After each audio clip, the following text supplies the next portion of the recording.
Welcome. Welcome. Welcome. Nice to see you. Nice to see you all the way from Cooperstown. Good evening. Good evening. Welcome, welcome, everybody, to Dinner Theater here at the old Empire Hotel. Downtown Gilbertsville, population 348. Well, it's been a busy night. Now, you know from your programs and from the publicity and from Carmela that this is the third in the series of Tales from the Empire. Now, if you happen to miss the first two, you didn't miss much. Yeah. No, I was trying to think. We had a guest appearance by a woman, Monica Lewinsky. Yes, nice blue dress. I never touched that woman, sir. Seriously. We had a suicide.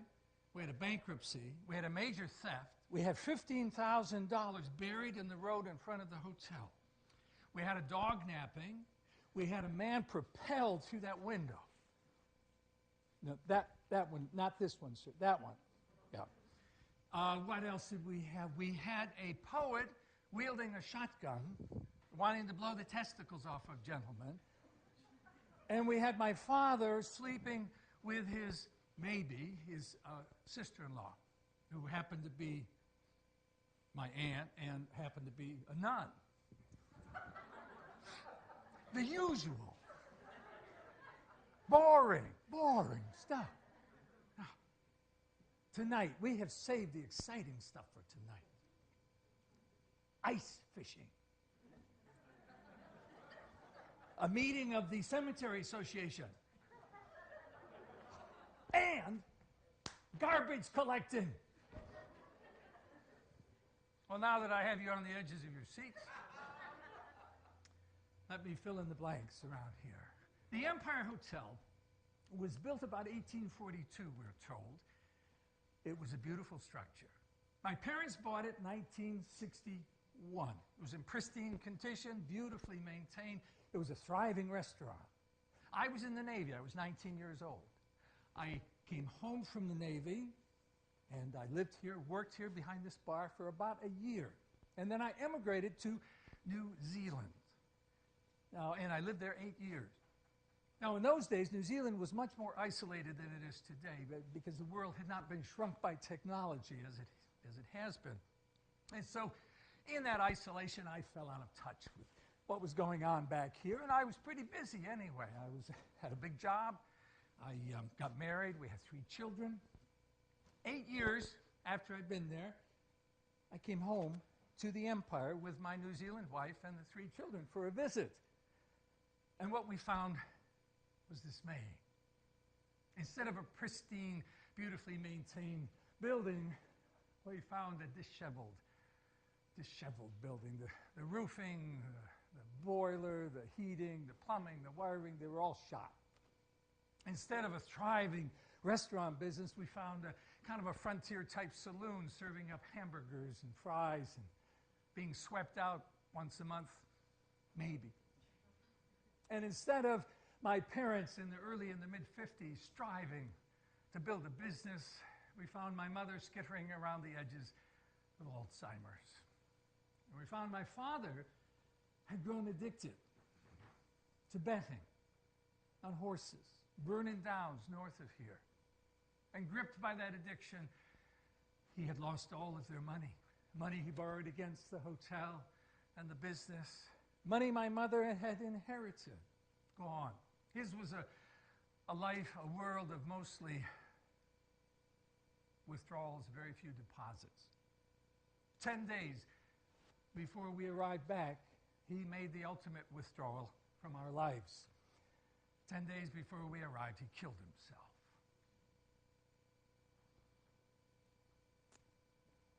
My wife and I were faced with, overwhelmed with nightmare, pure nightmare.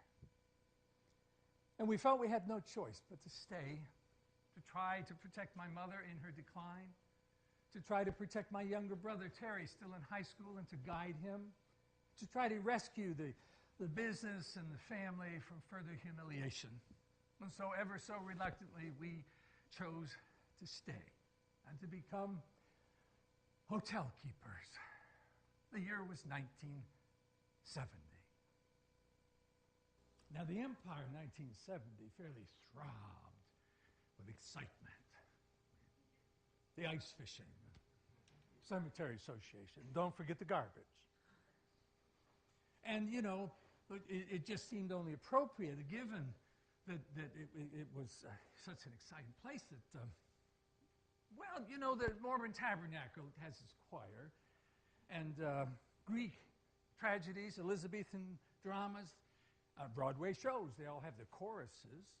Job in the Bible, he had his comforters. So, you know, given that the Empire was the epicenter of all things comedic and tragic and dramatic in downtown Gilbertsville, it only made sense that we had our own team of voices, our own comforters, our chorale. A chorale's a good name for them. I'm sure you want to meet them. They gave us a running commentary on all the exciting things that went on there. You're on, guys.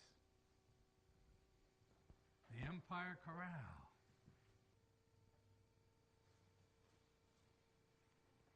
Excitement. No friggin' excitement ever goes on around this place.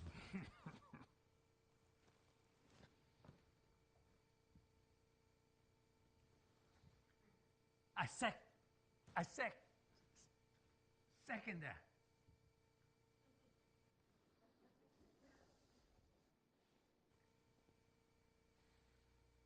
The Empire. Excitement.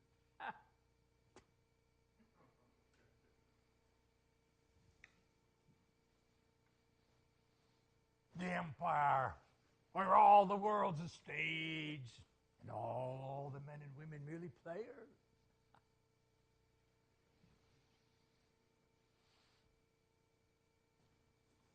Squawk.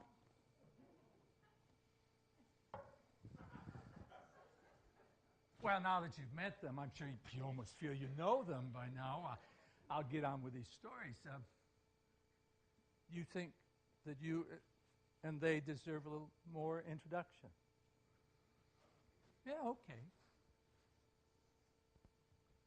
This is Ralph.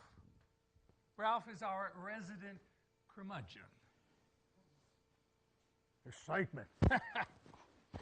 We never even get any goddamn sunshine around this place.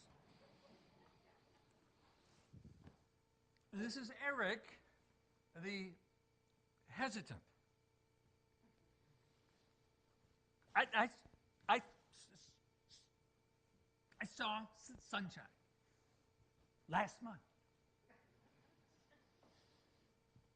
Herb, our aristocrat. Sunshine for peasants. Herky. Now, Herky was the guy who wielded the shotgun in the previous episodes. Herky, our Empire's poet laureate. All the men and women merely players. They have their exits and their entrances. And one man, in his time, plays many parts. And lastly, we have Winnie, our neighborhood rooster. Squawk. Shakespeare, got a future. Squawk.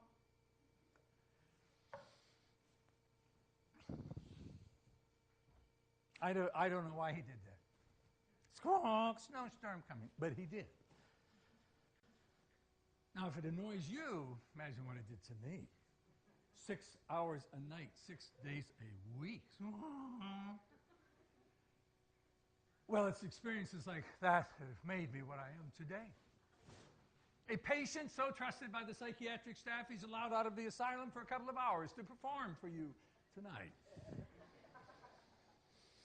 Seriously, the chorale did play 2 important roles. One role was to remind me constantly that there's a little bit of lunatic in the best of us. And the second was, indeed, to provide that running commentary on the exciting thing that went on around. the Empire, for instance, ice fishing. 4 a.m., by God, 4 a.m. sharp, you get your backside over to my place, Mr. Morgan. You want to go ice fishing with me. He means it, Tom. He means it. 4 a.m., you ain't there by 4 a.m., by God, we'll leave without you. He means it, means it. This went on for about a month. Sorry, Eric, it's catching. You better bring some friggin' patience with you, too. I mean, sometimes we go a couple hours without a bite.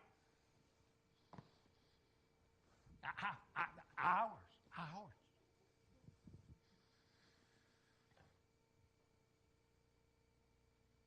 Ice fishing, snowmobiling for the rabble. Finally, the night before the big day arrived. Tomorrow morning, 4 a.m., by God, 4 a.m. sharp, you get your backside over to my place. You late, we'll go without you. Bring your friggin' patience with you, too.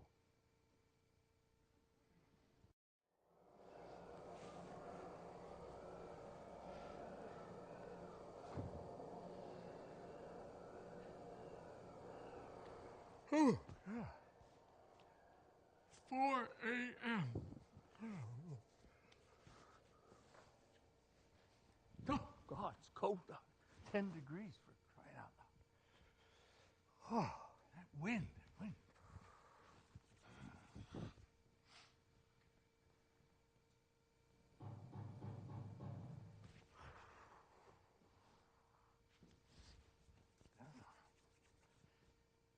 It is 4:05 a.m.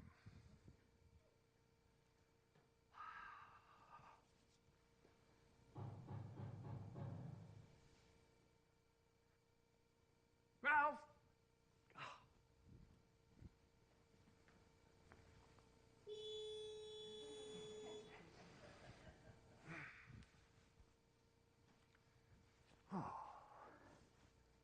It is 4:15 a.m.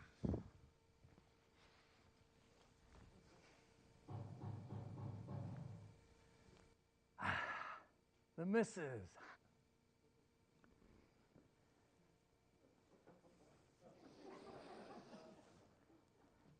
Ice fishing? He didn't say nothing about no ice fishing now, did he? I guess I'll have to wake him up, won't I? Don't blow that horn no more now.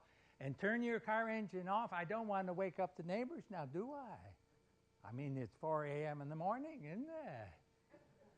He'll be up in a little while.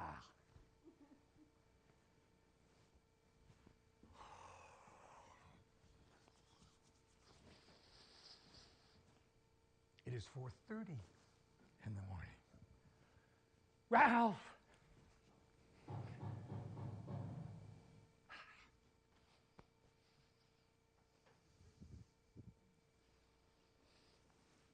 Well, he's eating his breakfast now, isn't he? I mean, he reckons that you probably had a good breakfast owning the big hotel like you do. He'll be out in a little while.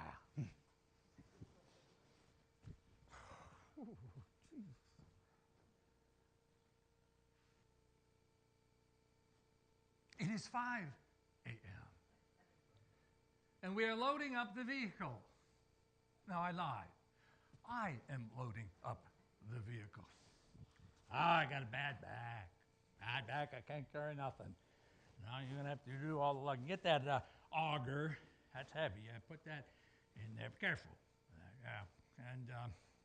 And fish balls down the bait. Not the beer. Don't forget the beer. Brandy. Where's the brandy? I'll carry the brandy. And you bring lunch like I told you. Yeah. And shovel. Well, they don't plow the friggin' lake for you, you know. Put that snow shovel in there. And, the folding stools. Wear them.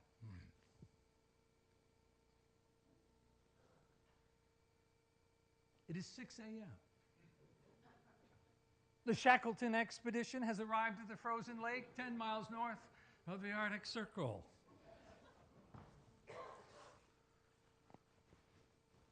Well, what the hell are you waiting for? Valet parking for crying out loud? Come on, get your backside out of there. You got to load. Oh, God, I got bad back. Oh, load all that stuff up now. Hurry up. We ain't got all day, you know.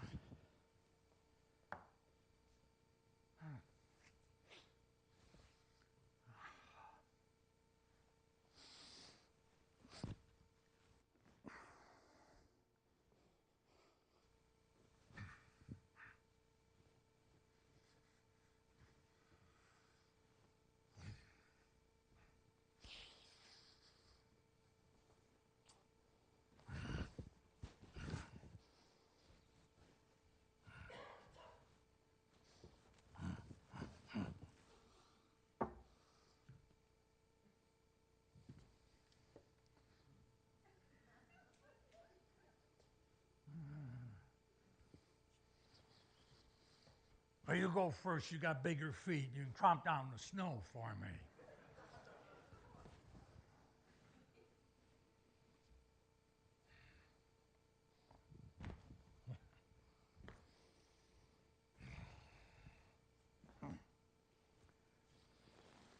Yeah, this looks like a pretty good spot here. Yeah, drop all that stuff and shovel off a patch there for us.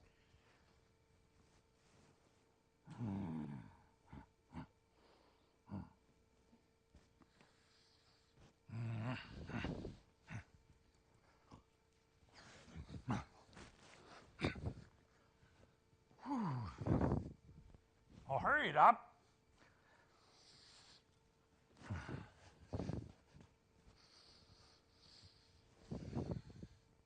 No, make it wider, bigger. Yeah.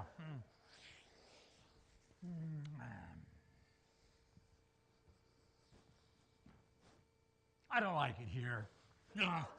Let's go on over that spot there.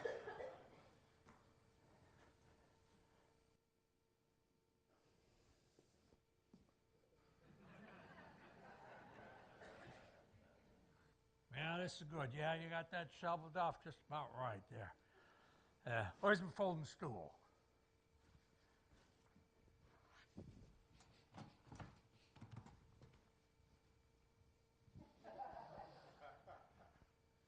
Right, well, you're going to have to auger some holes there. 3 holes.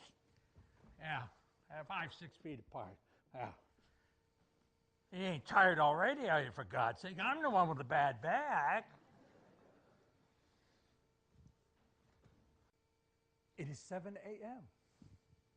We have finally completed all of the preparations for a patient, long day of ice fishing. We have augered out the holes. We have scooped out the ice. We have broken out the beer. We have sampled the brandy. We have set up the fishing poles, and we have baited the hooks. And now we have dropped them into the water. 7 o'clock.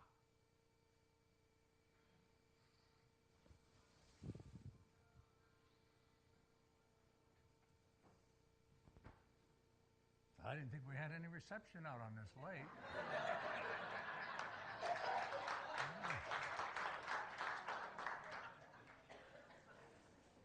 It is 7:05.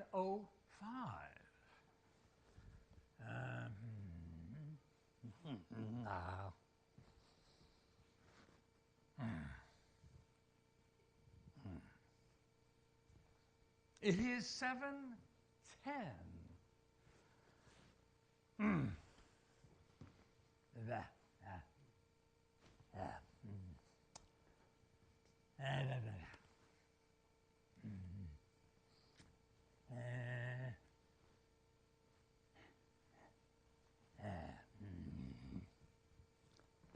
It is 7:13 sharp.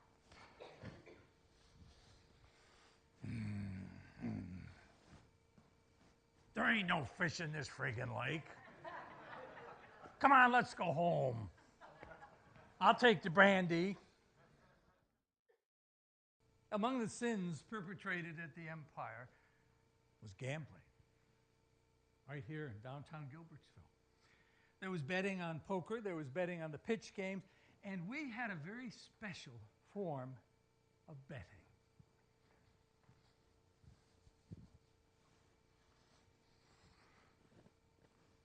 My God. And Van Hagel's, they're right on time. It's 1 o'clock sharp. They're just coming into the parking lot.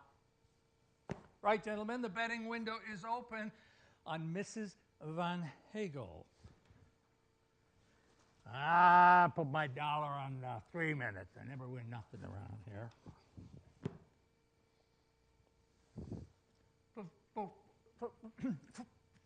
Four.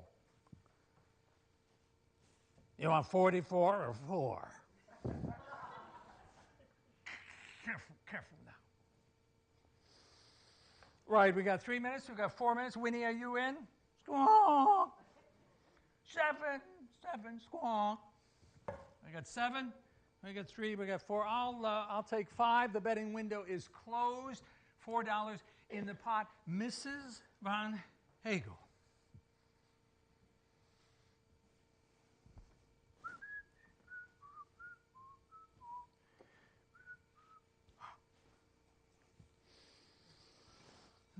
You thought writing dialogue for plays was difficult.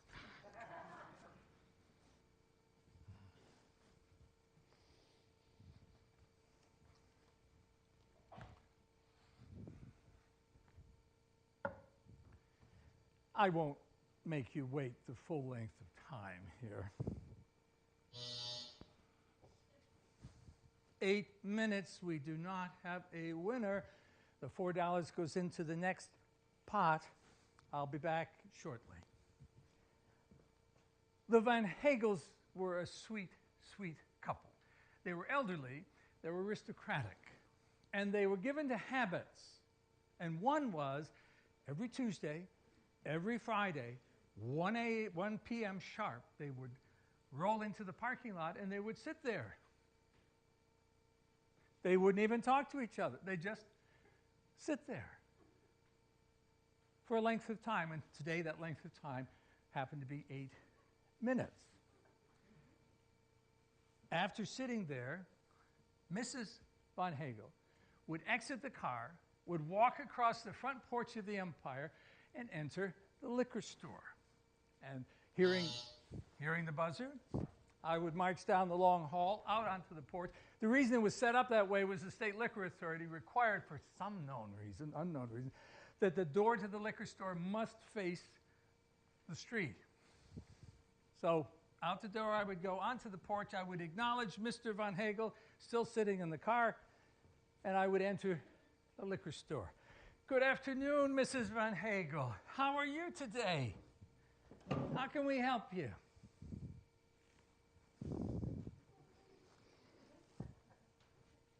Well, I thought I'd get a little bourbon today.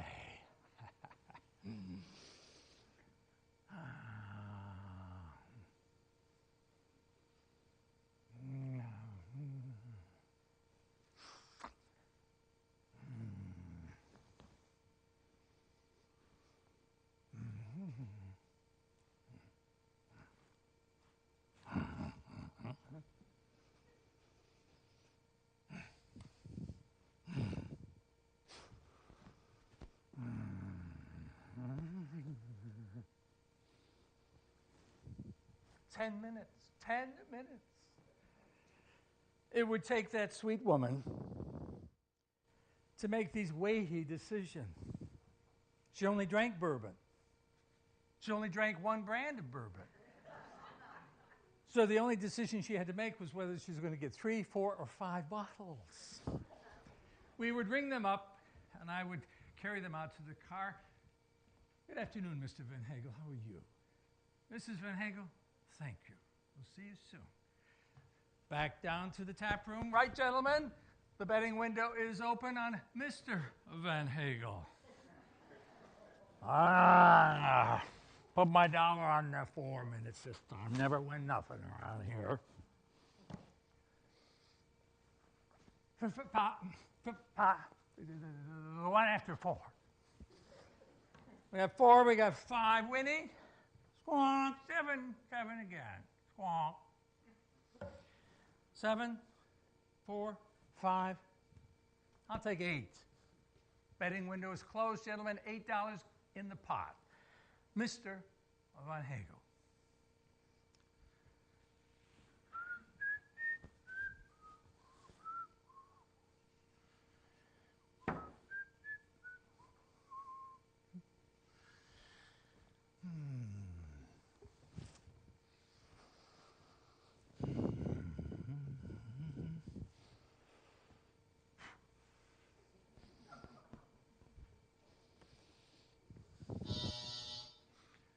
Seven minutes, we have a winner. Squawk! Down the hallway I would go again. I would wave to Mrs. Van Hagel back in the car, and I would come in and greet Mr. Van Hagel. How are you, sir? How are you doing today? Very good, Mr. Morgan.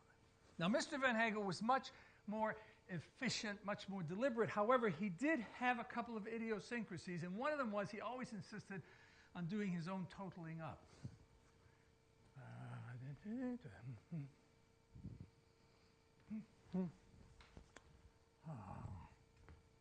Right, that is $31.73.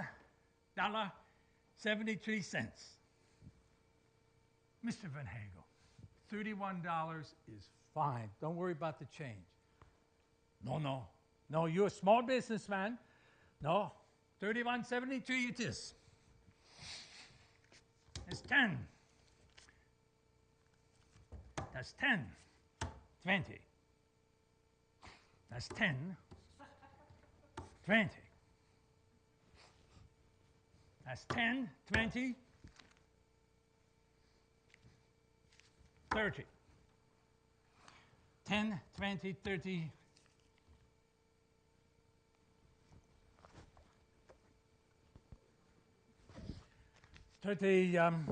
Man.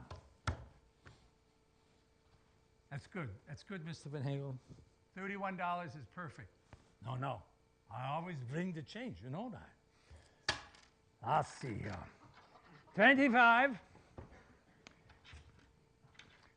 25. It could have been worse. In fact, it was worse a few times. Imagine, $34.99.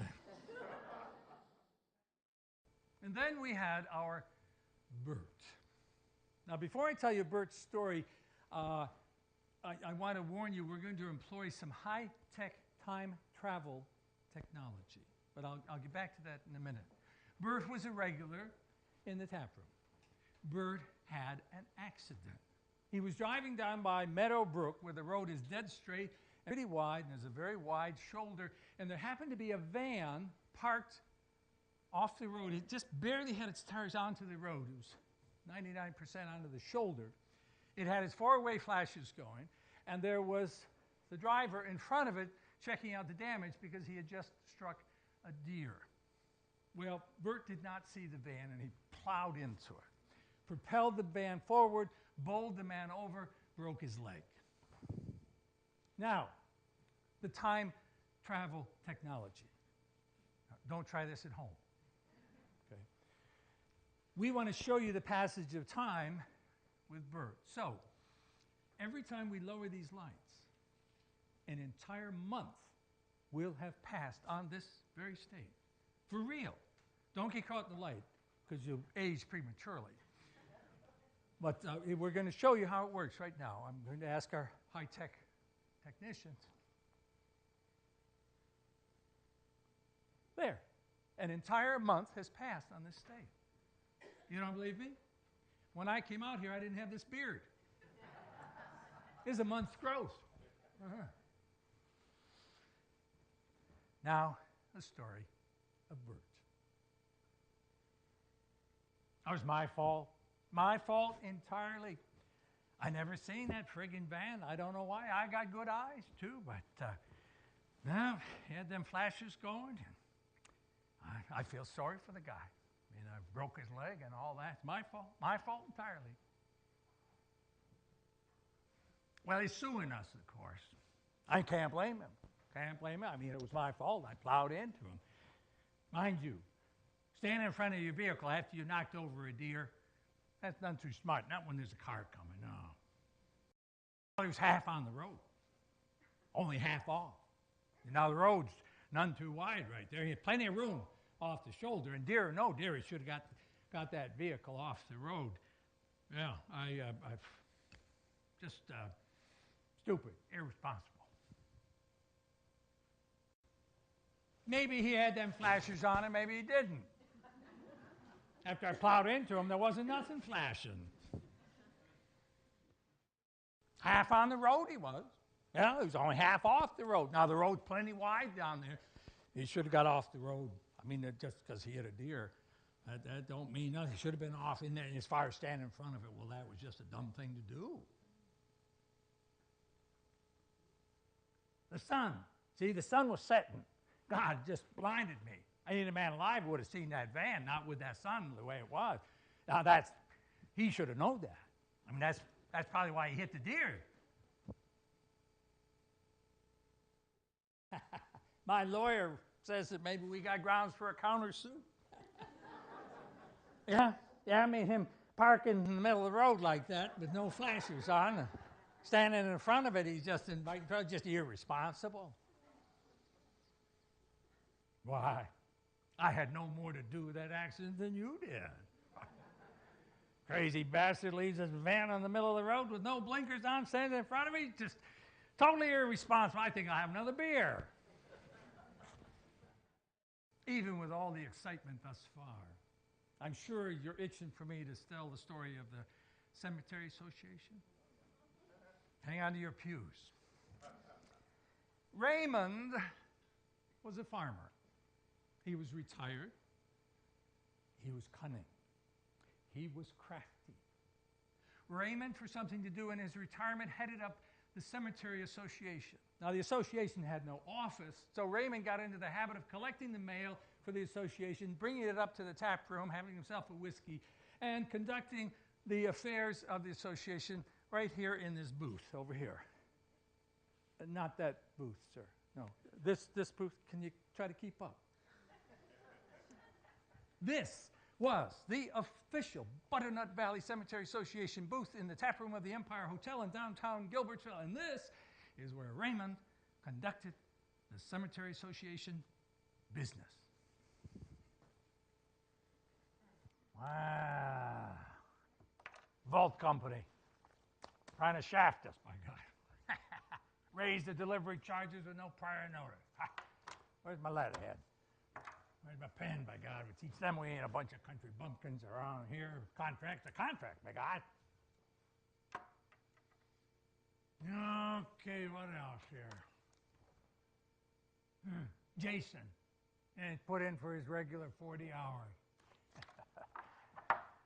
I happened to be up at the Morris Fair on Friday, and I seen Jason up there getting himself drunk. 40 hours, my foot. I teach Jason something about a little honesty.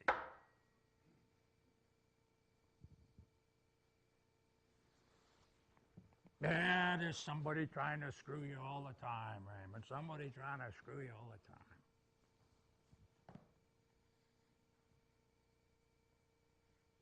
Where did you go? I miss you so. When my heart is weary, I come to this quiet cemetery.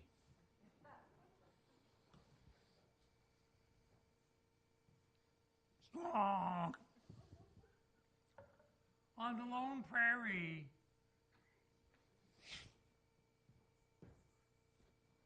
On the lone prairie. Bury me not. One day, during the official business hour of the Cemetery Association in the tap room of the Empire Hotel in downtown Gilbertsville, Raymond had a visitor in the form of Orrin McTighe. Orrin was also a farmer. Orrin was also retired. Orrin was also crafty. Orrin was also cunning.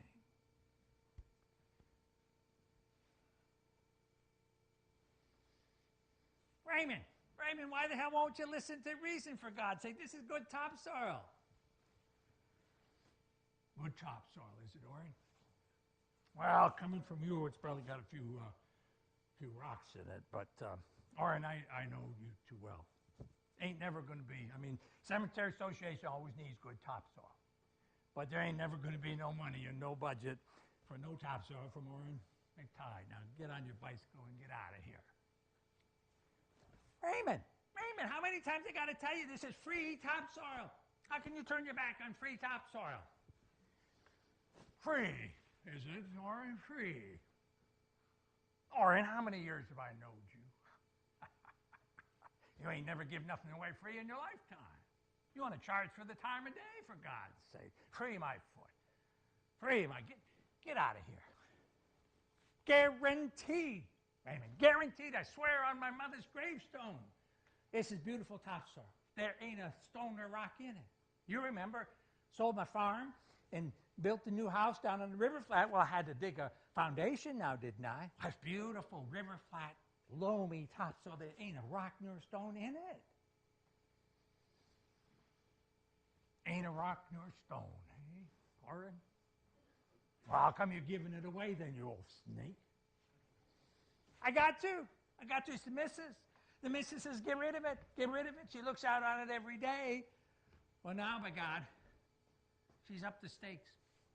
She's going to go on strike. She says, if I don't move that topsoil by next Saturday, by God, she's going to stop cooking for me.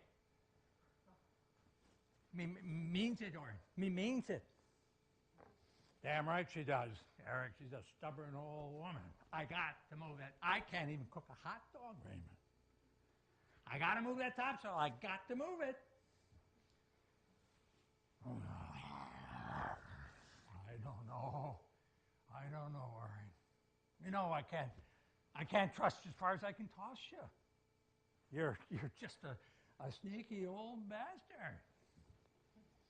Stubborn, Raymond. You have always been stubborn your whole life. I guarantee you, on my mother's gravestone. This is beautiful topsoil, and it is absolutely free.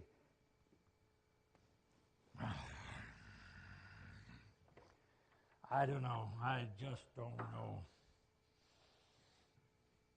None of your goddamn tricks now.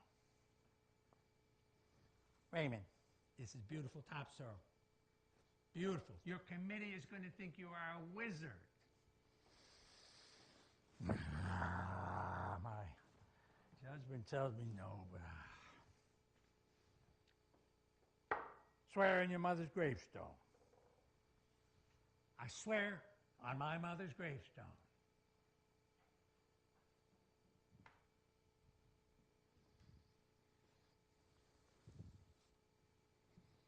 He's up to something. Not all right. He's up to something, Raven.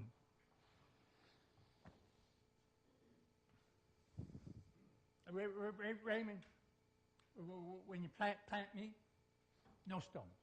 I don't like stones.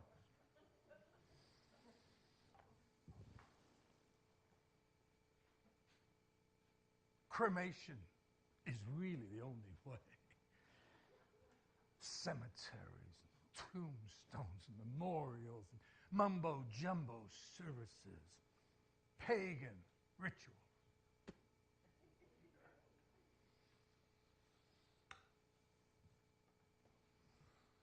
By brooks too broad for leaping, the barefoot boys are laid.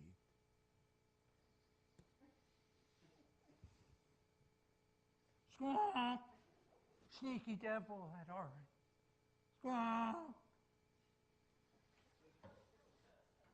Well, I think that just about settles stuff for today. I call for a whiskey, Mr. Barkeep, whiskey. Oh, Orrin McTighe. Remember the topsoil? By God, he delivered it this week. Yes, sir. 20 truckloads of it. Beautiful, loamy stuff. There ain't a rock nor stone in it. Yeah, and free. Gift to the cemetery. I guess he's reformed. What do we got here today? Northeast Cemetery Association, do we want to join? I don't think so. I don't think so. I think we got better use for our money than that. What else here?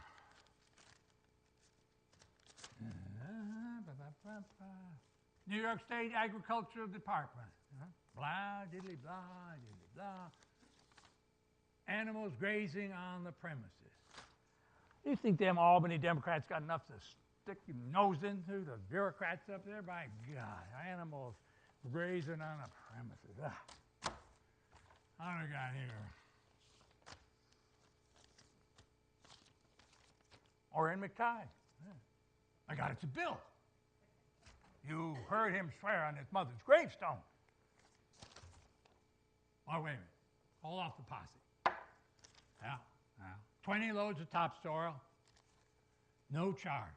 Gift to the Cemetery Association by Mr. and Mrs. Orrin McTighe. Good. Wait a minute. It's the second page here. Trucking.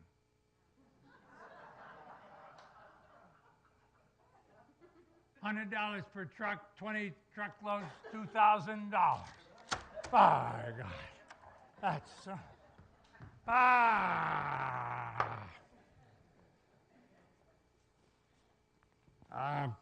Raymond, I got to thinking about a couple of things. You know Orrin, when he swore in his mother's gravestone, he used his left hand. I don't think it counts. He used the left hand. And the missus told me last night she's absolutely sure that his mother, Mrs. McTighe, she was cremated. She didn't have no tombstone. You might want to check your cemetery records, Raymond.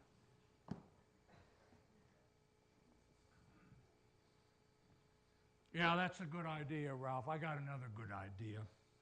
How about you shut your cake hole and we bury this whole damn mess?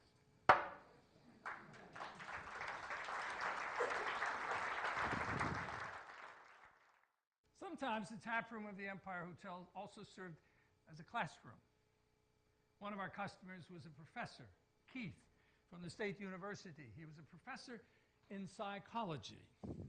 And Professor Keith loved to smoke a little pot in his car, and then he'd come in and install himself in this booth over here. And no, sir, not that booth. This one here. And he would then work himself up to delivering a little lecture to us, the great unwashed, as to how the world really worked. Friggin' academics. They think they know every goddamn thing.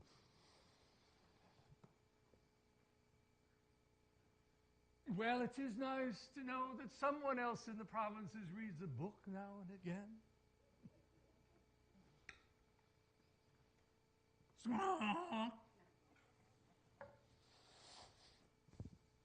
Anything else? One evening in the classroom, the professor got on to the subject of individuals who practice antisocial, sexually deviant behavior.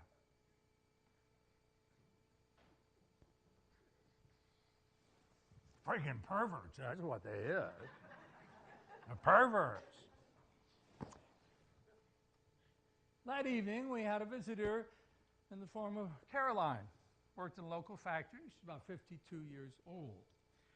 And the professor began to extol on the treatment of people who were sexually deviant.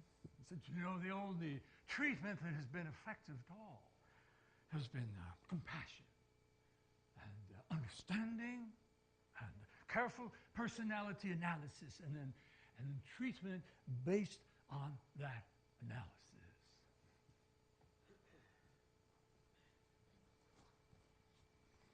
Treatment, counseling.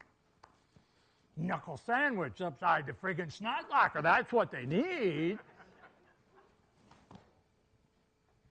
At this point, Caroline spoke up. He's right, Ralph. The professor is absolutely right. Caroline, thank you for your vote of confidence. Well, Prof, I just done it. That, that counseling thing with the deviant, the pervert thing. I see. Pray tell, pray tell. Well, there wasn't no praying to it, Prof. My daughter lives over town, and right across the road from her lives this fella, Chucky. And this fella, Chucky, she's been telling me every night he's flashing her. Ah, yes. Yes, it's a sexual satisfaction by way of, it's a form of exhibitionism. But whatever it is, he does it in the garage. My wife, my daughter, she comes to her kitchen, she turns on her light, and he sees the light is on, so he flips on the bright lights in his garage, and he goes to the back where nobody can see him but my daughter. And then he unzips himself, and he pulls out his, his reproductive appendage. Yeah, well, once it's out there, he does his little do-si-do around the garage. Yes, mm-hmm. Ritualistic behavior, it's primal in nature. Well, it scares my daughter. And so she called me. She said, I don't know what to do, Ma. And I said, I'll come up. I'll come up and I will talk with Chucky for you. Ah, indeed, an intervention, Caroline. Well, did you actually sit down with this Chucky gentleman and discuss his deviancy? Well, it was like this. I got up there with my daughter, and he turned on his light, and, he started doing his thing. So, well, I grabbed the first thing, and it happened to be a meat cleaver. And I walked across the street, and I kind of snuck up on him. I said, Chucky, you put that away. Yeah. Zip yourself up. Yeah, okay. Now, Chucky, if you're going to do this in front of my daughter anymore, you're going to have to make a change, a very big change.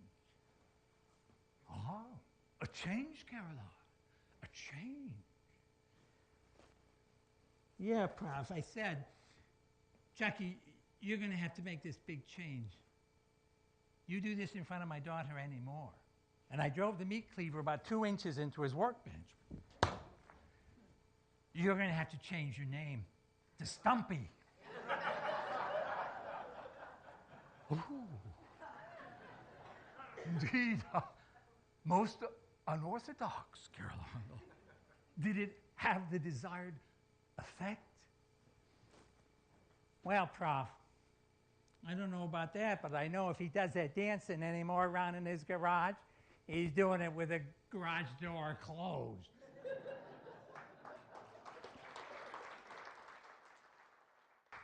That's the way it happened in the Empire Hotel, downtown Gilbertsville. Population 348 on a busy night.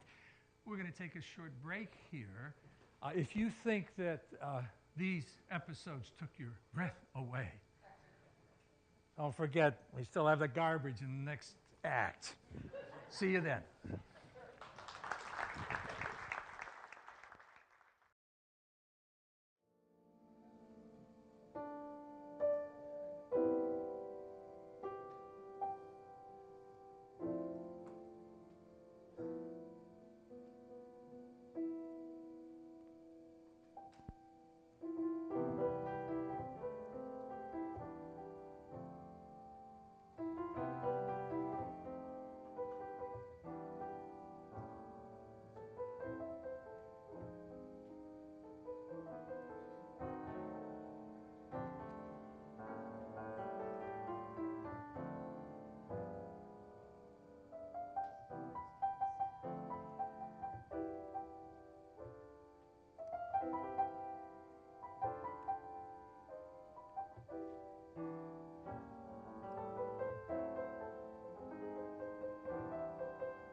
No.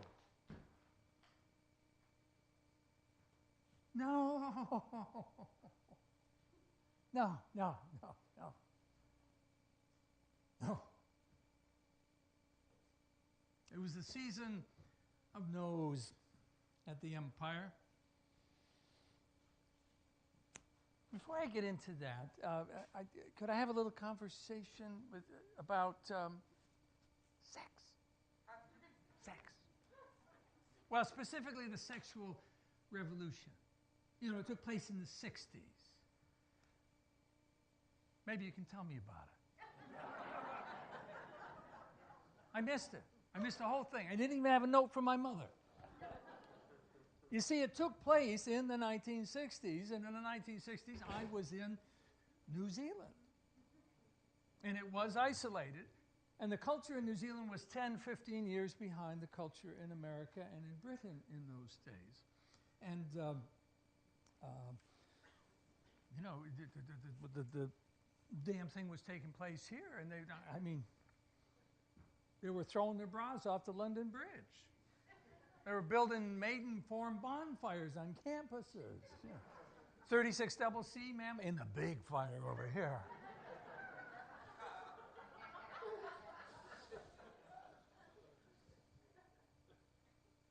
Before I left New Zealand, 1970, every single woman wore a bra.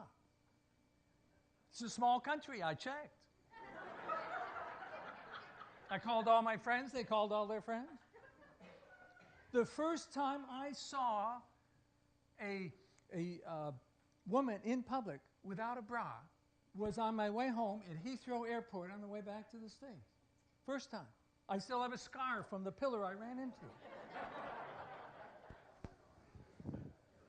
No, they said in New Zealand, no, we're not interested in that. Well, I was really, as Mark Twain would have said, I was an innocent abroad. And I had to come to the States to understand, through my brother, still in high school, to understand how the sexual revolution had impacted itself on the American culture. And to help me understand, my brother, how the mores of American culture had really morphed through this sexual revolution. His real introduction to me of the sexual revolution was one day when he bounced into the liquor store. Hey, Brad, how you doing? How you doing? Just a heads up, Brad. I wanted you to know that there's a bill coming in the mail. It's a lab bill. A lab bill. I see.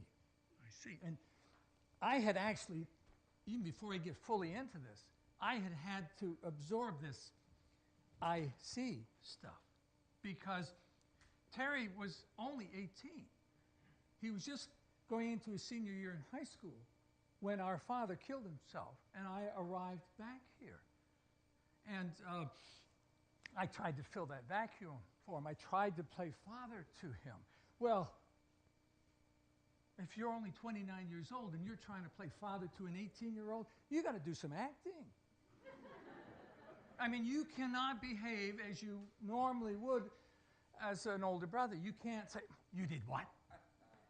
You idiot. No. You must bite your lip, control your emotions, control your body language. And you must assume new phrases like, I see.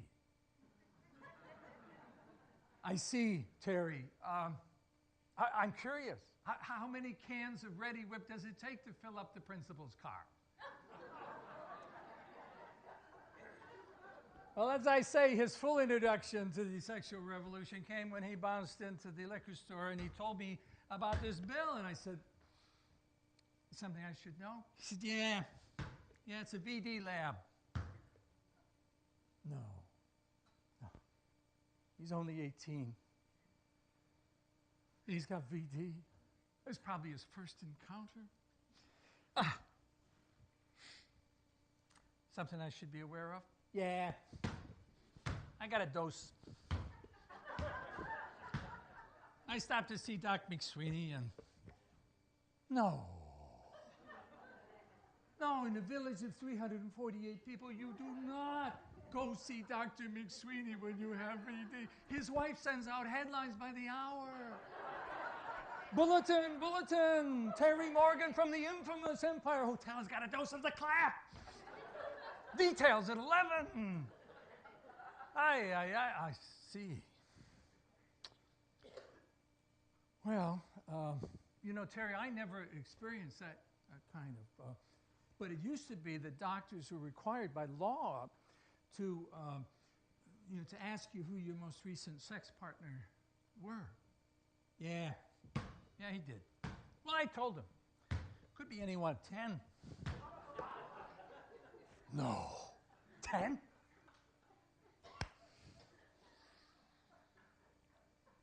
I see. You know how it is. You know how it is. No, I did not know how it is. I did not know how it was. I used to know how it used to be. I went to a tiny school just like his in a tiny village, just like Gilbertsville in upstate New York. When I was in my senior year, just before graduation, the guys got together and we talked about this, and none of the guys had sex. Not one. I had managed to slip my hand down a girl's brow one time. That knuckle is not bent in 50 years.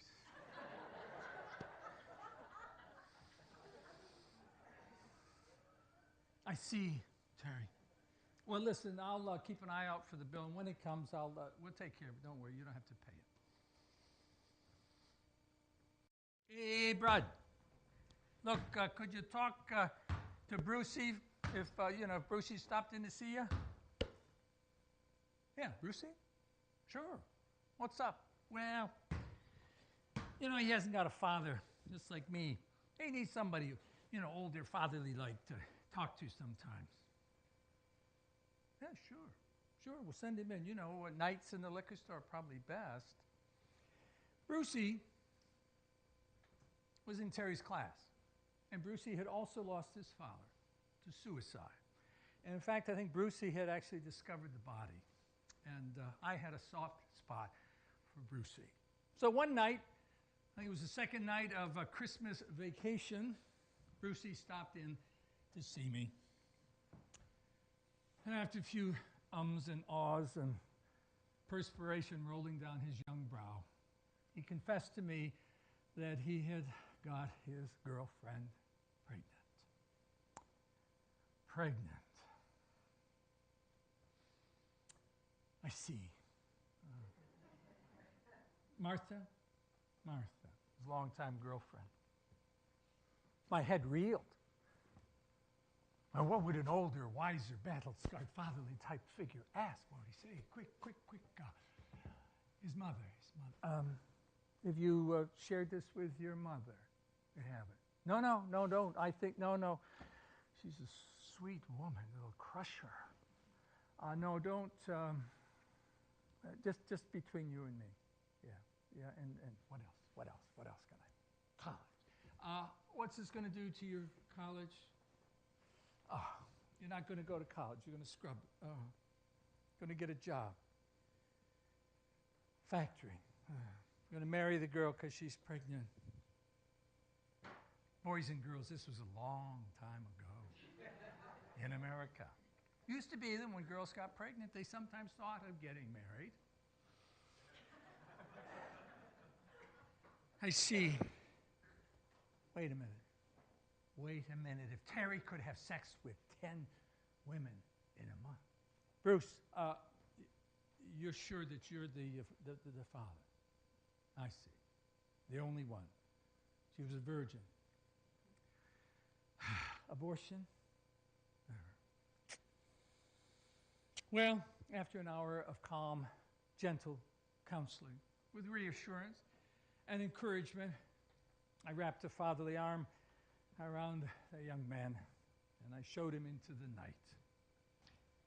Bruce, I know you're worried. It's normal to be worried, yeah. But, things like this, they have a way of working themselves out. And I think this will. I think it will. Now, keep in touch. Yeah, I'm always here. Yeah. Good night. Good night, Bruce.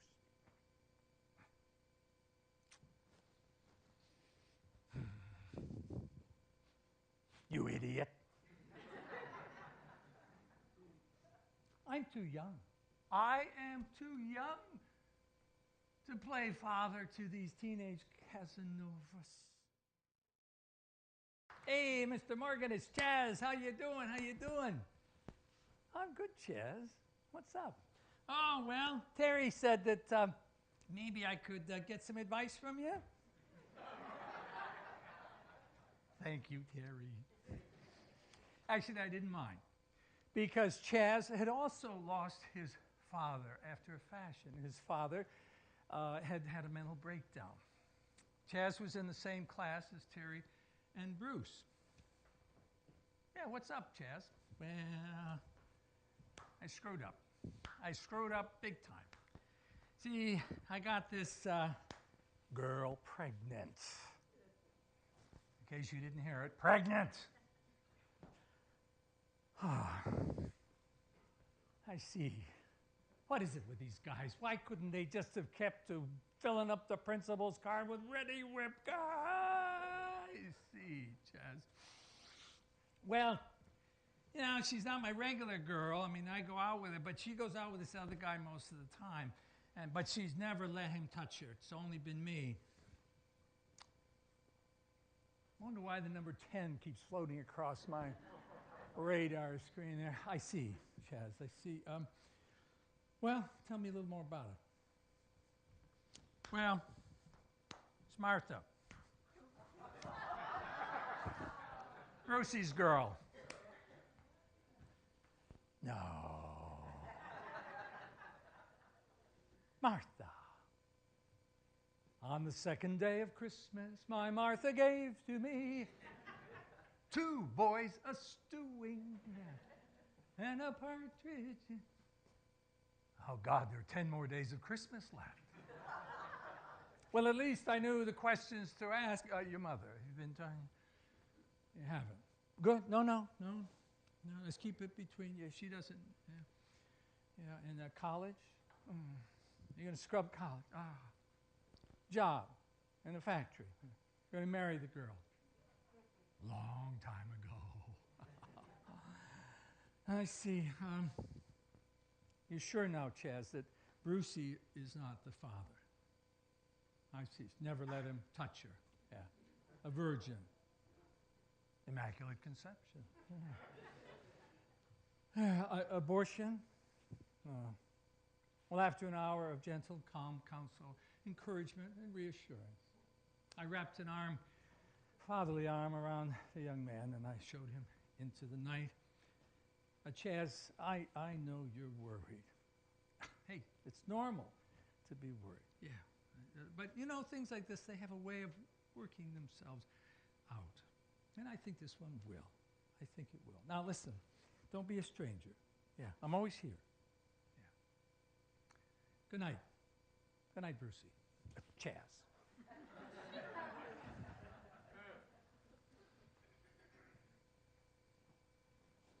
Welcome to dinner theater here at the Empire Hotel in downtown Gomoraville, where all the girls are laid and some are late, and all the boys are condom idiots.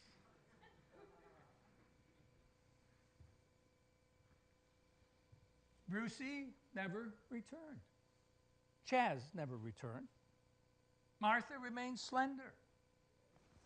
I don't know what happened.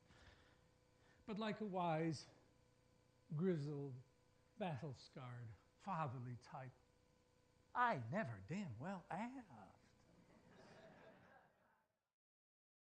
No, Terry. No, you can't do that to him. One morning, we had a tax auditor appear on the doorstep from the state tax authorities. Mr. Nagler. and he wanted to go through our books, a very inconvenient time. I called our tax attorney, or a tax advisor. Nagler? Oh my God, Nagler? Ah, that son of a bitch will park on your doorstep for 4 days. You'll never get rid of him. He's going to want to get into every piece of paper you got in the place. Hide the toilet paper. Oh, I'm sorry to hear it. I called our lawyer. Nagler? Proper bastard. Oh, he'll camp out there for days on end. Oh, I'm sorry. I called a fellow tavern owner. Ah, don't tell him you know me. Not that Nagler. Oh, God. God, I thought I was going to have to marry my daughter off to him to get rid of him. Oh. I told Terry. Nagler? Oh, boy. He used to give the old man a hard time. I've been waiting for this. What's the temperature today? 0. Yeah. Perfect. No, Terry, you cannot do this to him. No. Terry was happy to help Mr. Nagler off with his coat, and then he disappeared, and we left Mr. Nagler in the smallest room in the hotel. Terry went downstairs and turned the heat off.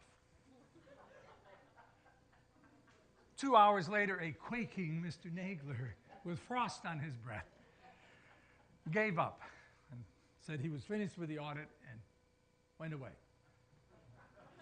He came back in July on a sweltering hot day, and Terry turned the heat on. After 1 hour in the Empire's new sauna, Mr. Nagler departed. Terry. No, Terry. No, I can't let you do this. No. You're not going to run the Empire. You're only 19. I mean, the law requires you to be 21. No. You got your life ahead of you. I mean, I'm trapped here, okay? But you got a chance to escape. You can go to college. I'm not going to let you run the Empire Hotel. No. But run the Empire he did. My wife and I moved about 6 miles away and started a little farming venture. And for 2 years, I continued to do the ordering and the books, and I did some of the bartending. But he pretty much ran the Empire, 2 years younger than the law allowed. And after he got the knack of it, he did a darn good job. Let me see if I got this right. You want to buy Albert's truck to start a painting service. What about the Empire? Man, I know it's slow during the week and you can hire somebody, but having another business, I mean, you should focus on, I don't think it's a good idea. No.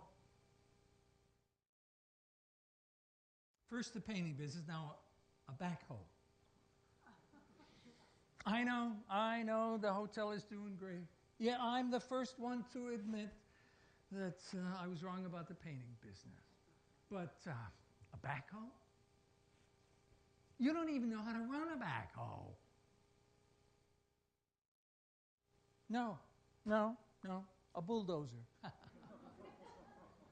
First the backhoe, now a bulldozer. I know they go together. This is serious money, Terry. The bank.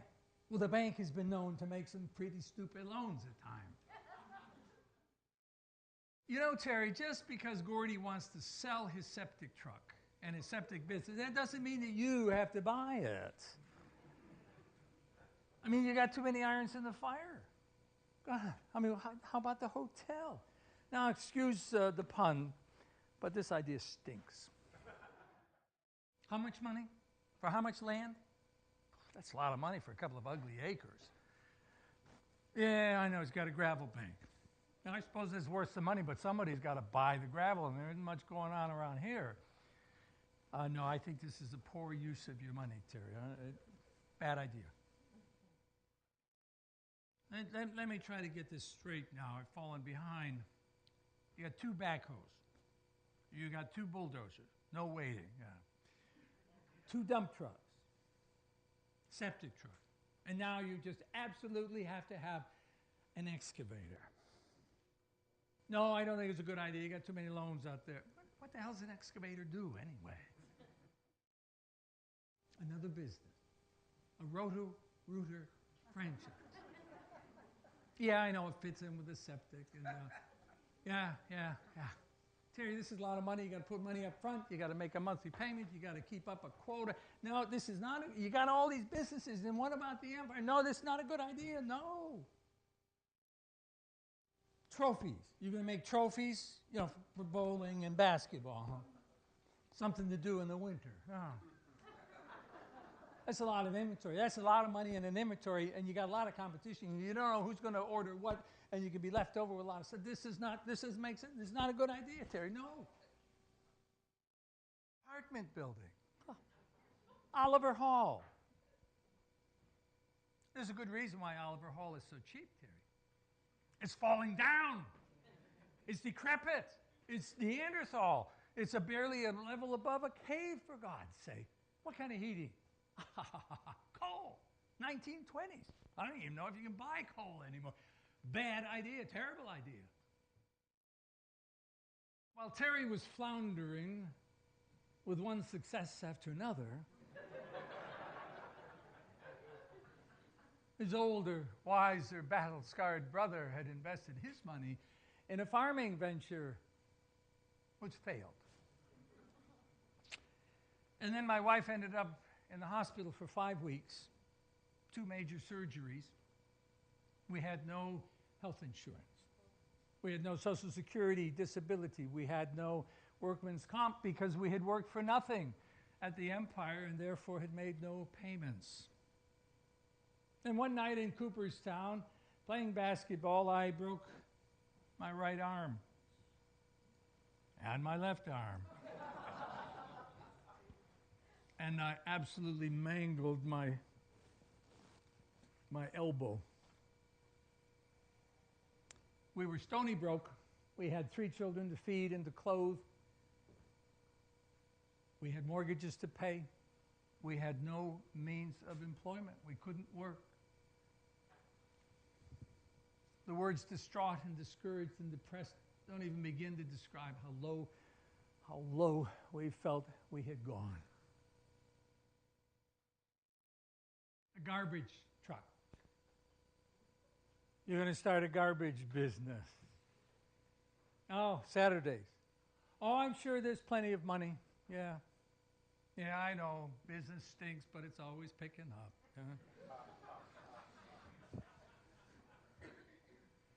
What?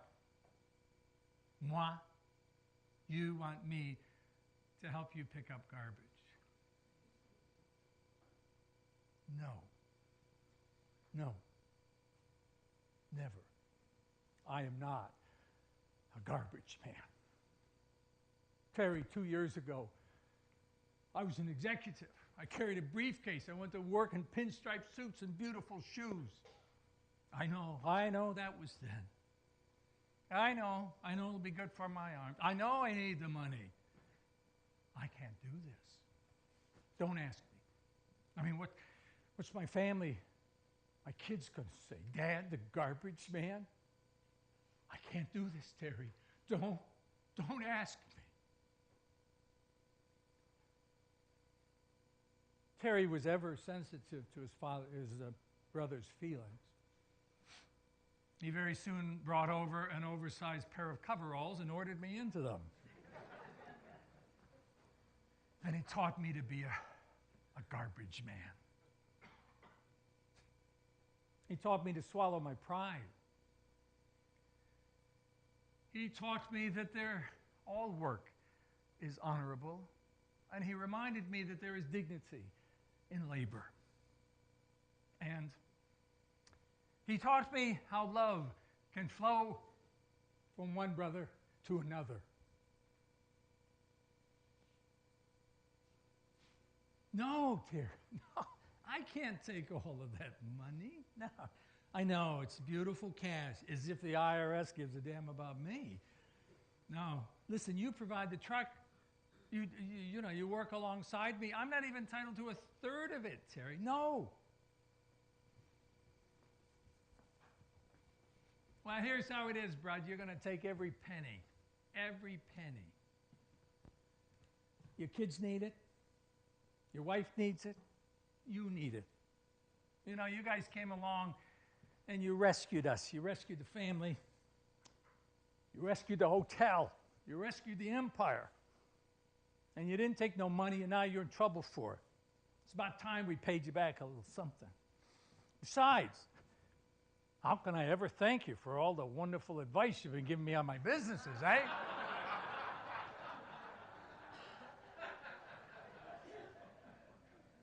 Terry. Nope. Nope, the old man had no life insurance. No. I know. I know he told you he had life insurance. Hell, he told everybody in the bar he had life insurance. But he lied. I've been through all the records going way back. I've been through all the check stubs. I've called every insurance agent within 50 miles. The old man had no life insurance. He lied. Nah, he didn't lie. He did not lie. But he did, Terry. Nah. No, he had life insurance. He had a lot of life insurance. Do you know something I don't know? Yeah.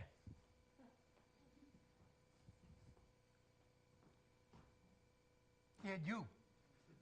He had me. He had his sons. We was his life insurance. He knew he could count on us. He knew we'd come through. And we did. Terry.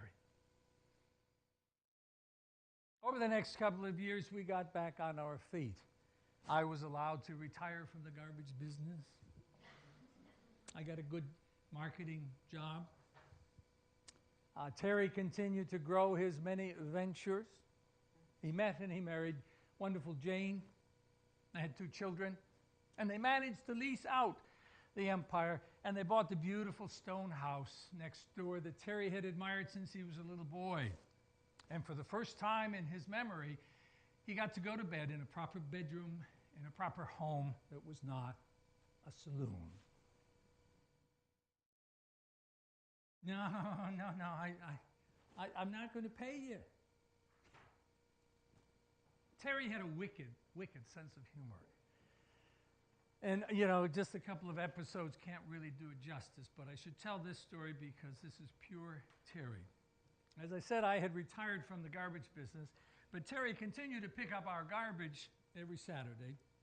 And in proper Terry fashion, he refused to take any money for it. He had hired in my stead a young, fetching, gullible young woman. And she had no idea who we were because we lived 6 miles away.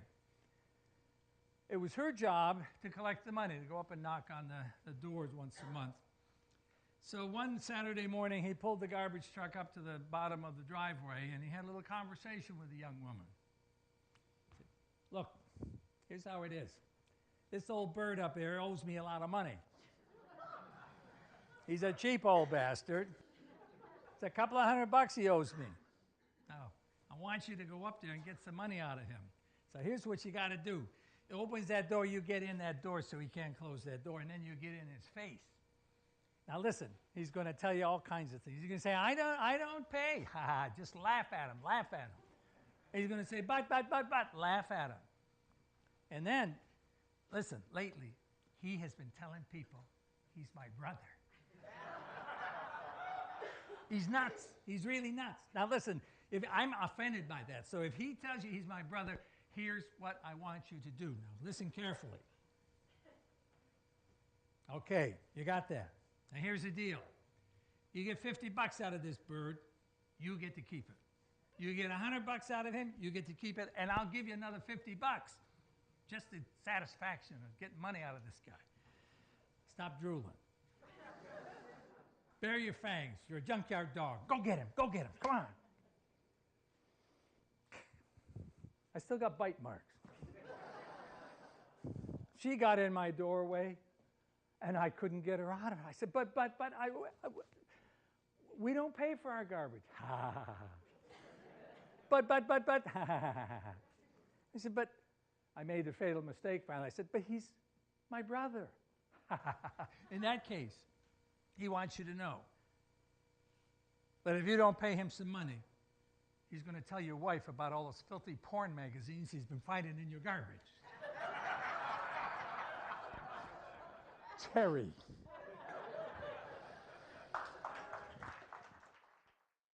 Oh, I think I recognize the voice. Yeah, this sounds like my long-lost brother, Terry. Yeah, but he's so rich and famous now and got so many businesses. I never hear from him anymore. Hey, Brad. Yeah, I'm sorry. I've been out of touch. I've been busy. I've been up to the hospital. You see, it's like this. I got cancer.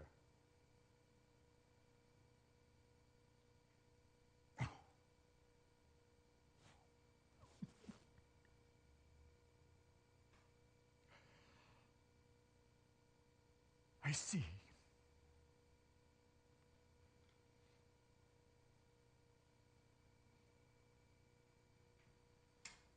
We took him to Sloan Kettering, to the best surgeon perhaps in the world for his type of cancer.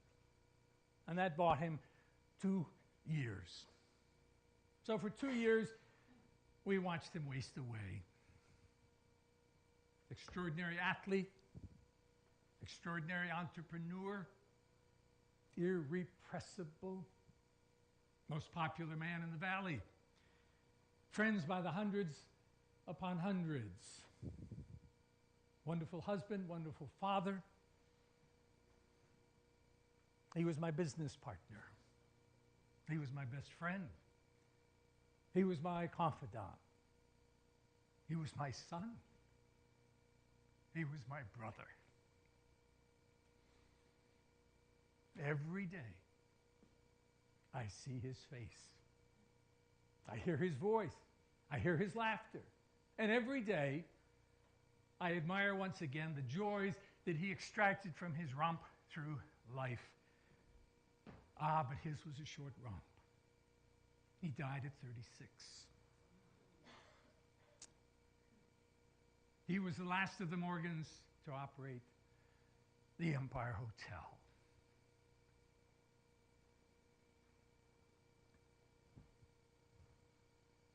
His daughter was 9 when he died.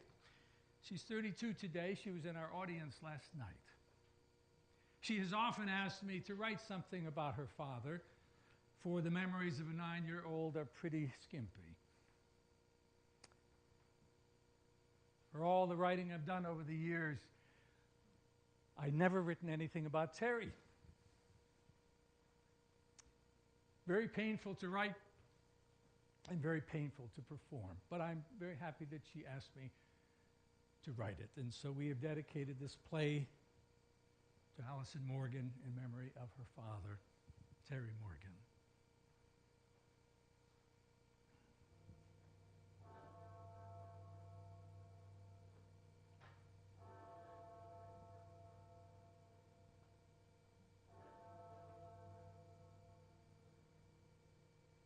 No church was ever more jam-packed than for Terry's funeral. The final words of my eulogy are etched in his tombstone. But for the final word, for the final eulogy, I think we will turn to the Empire Chorale.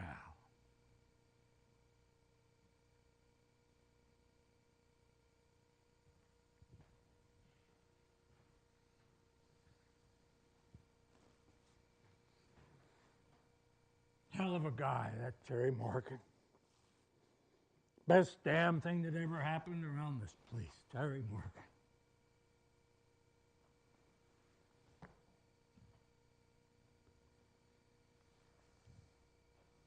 I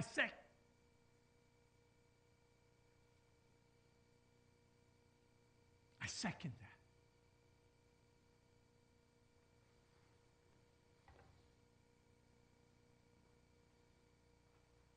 Absolutely superior individual, Terry Morgan.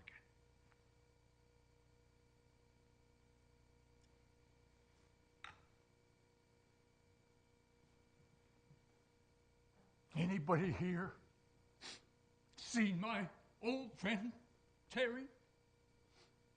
Can you tell me where he's gone? He helped a lot of people.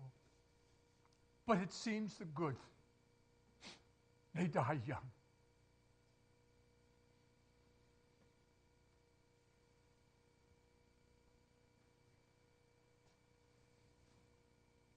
Squaw.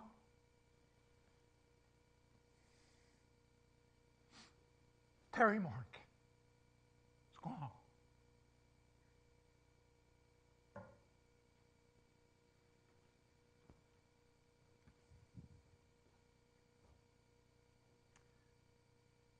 All the choirs in all the world and all the eulogies unfurled, all the praise and all the woe and all the prayers, all prayers no,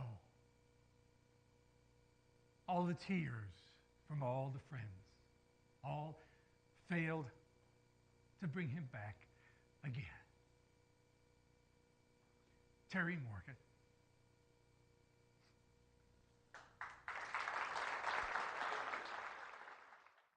I'm afraid the time has come to say goodnight to the old Empire Hotel.